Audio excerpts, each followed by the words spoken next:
স্ক্রিনে আপনারা এই মুহূর্তে যে ভিডিওটি দেখতে পাচ্ছেন এটি হচ্ছে আমাদের প্রাণপ্রিয় শহর নড়াইলের একেবারে যে মূল শহর রয়েছে সেখানকার কিছুটা চিত্র।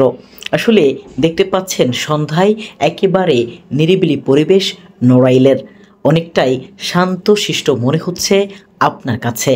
তবে আপনি যদি অন্য কোনো জেলা থেকে দেখে থাকেন এই ভিডিওটি এবং নড়াইলের সম্পর্কে যদি আপনার কোনো রকম ধারণা থাকে এবং এইখানের মানুষগুলো আসলে কী নিয়ম অনুসরণ করে এবং ভালো নাকি খারাপ এগুলো মোটামুটি আপনারা হয়তো জানেন, তাই আপনি জানাতে পারেন নড়াইলের বর্তমান অবস্থা, মানুষের আচার আচরণ যেমন আছে এটা থাকা উচিত নাকি এর থেকে বেরিয়ে আসা উচিত, নাকি ভালো থাকলে ভালো আছে বা খারাপ থাকলে ভালো হবে, এরকমের নানান মন্তব্য কিন্তু আপনি করতে পারেন।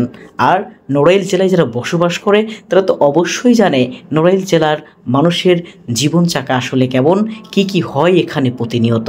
তাই বাহিরের জেলা থেকে যারা আপনারা জানেন নড়াইলের প্রতিদিনের যে এক একটা ঘটনা এগুলো সম্পর্কে আপনার মতামত জানাতে পারেন এবং বলতে পারেন উপদেশ হিসাবে নড়াইলের মানুষের আসলে কীরকম হওয়া উচিত। সকলে ভালো থাকুন, সুস্থ থাকুন, আল্লাহ হাফেজ, আসসালামু আলাইকুম।